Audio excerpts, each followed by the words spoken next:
Democratic Senator Reverend Raphael Warnock is leading Republican challenger Herschel Walker by 3 points in the race for Georgia's Senate seat, according to a new Atlanta Journal-Constitution and Georgia News collaborative poll.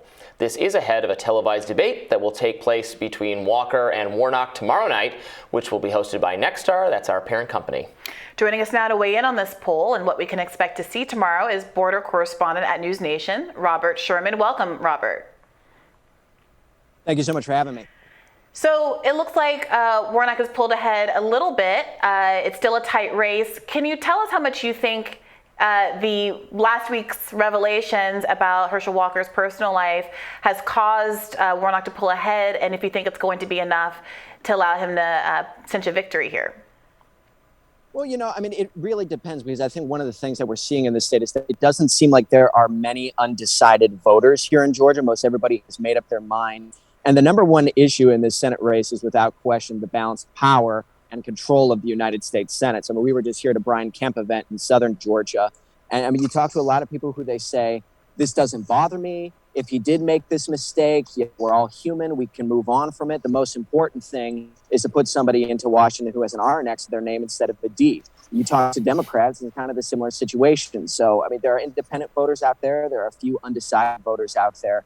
But Herschel Walker has been in a bit more of a precarious position compared to Brian Kemp for months in this race. Brian Kemp has been pulling ahead of Stacey Abrams pretty consistently for a while. So, it seems as though that at this point, numbers haven't moved much. I just think a lot of votes have already been decided, and maybe a couple do get decided over the next couple of weeks. Yeah, and when we discuss these races, we totally agree with you and acknowledge that so many people are just voting for an R or a D regardless of any other factor. But then, of course, the fact that, Kemp is performing much better against Stacey Abrams than it is ahead of her, whereas the R is ahead of the Dem there, but then in the Senate candidate race, the R is somewhat behind the D.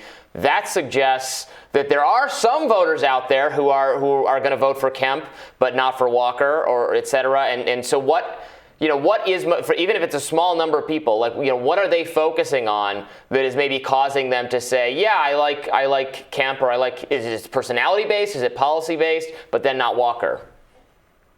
Yeah, it's like, taking Brian Kemp for a second.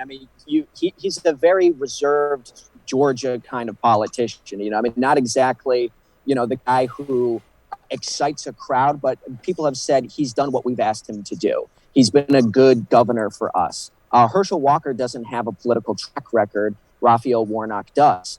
And now it's like, you talk to a lot of voters down here, big issues are the economy and things like that. That definitely, a governor in many cases has more sway over that than necessarily one out of 100 senators in the higher chamber.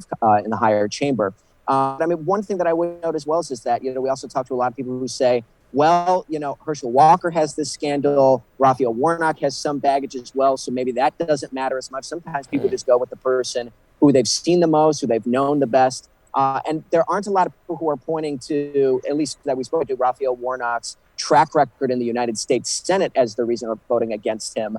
It's more so just, again, what party that he represents. So there are some people who are out there, but it definitely, Raphael Warnock has the benefit of incumbency status, and sometimes we overlook that, but that can't be understated. That does play a role. That does feel like what's happening in both races, frankly, and what might explain the differences there. I also think that sometimes when you have these kind of 50-50 partisan splits like this, the game becomes who can basically not suppress the vote, but keep people at home, right. Disincentivize people from wanting to turn out, rather. I'm not alluding to kind of election interference and things like that. But this was a little bit of the game in 2016. There was this idea that, Trump getting in some of these hits on Hillary Clinton, things that were frankly true about her record, weren't designed to make Democrats come out and vote for Trump, but if he could make her seem like a sufficiently unpalatable candidate, folks would stay home and he could reap the benefits of that. And we did see that happen in places like, I believe it was in Michigan, where thousands of voters went to the polls, voted for Democrats all down ticket, and left the top of the ballot blank. What are you hearing from people about enthusiasm, and do you have any sense of whether one camp or the other has generated enthusiasm more among folks to actually turn out and vote? And maybe is that where the Herschel Walker scandals are going to come into play.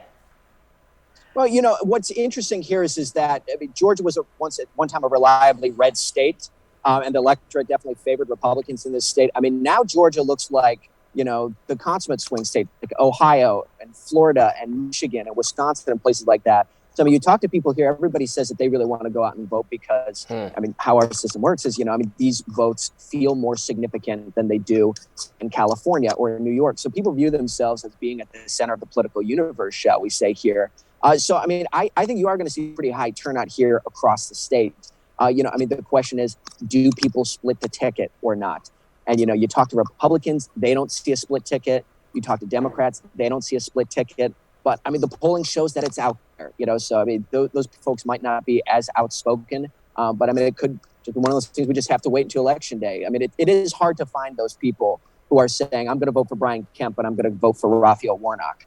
You look at the Georgia Senate runoffs 2 years ago, there weren't a lot of people who voted for David Perdue and then voted for Raphael Warnock. That was a pretty small number. Stands to reason that's probably going to be similar again. It's so fascinating though that the polling though shows that difference. I guess then that goes to how accurate is the polling, which sometimes is off. But to have it be accurate for one candidate and then off for another candidate of the same party, well, also could seems be like a less likely. The shame issue, right? Because wasn't there this issue years ago? People don't want to say they're going to vote for Herschel Walker, but they are going to vote for Herschel Walker. Exactly. Right.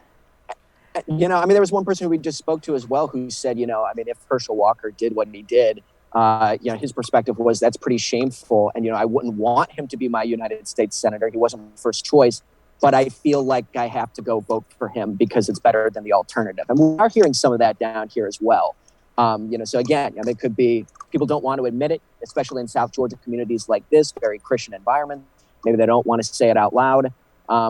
That perspective is there. It's just how large is it and how much of it's going to show up on Election Day. Holding their nose and voting for the R or the D. Yeah, the Reverend is not the Christian choice. Yeah. What a world.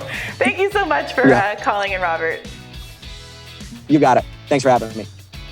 We'll have more Rising for you after this.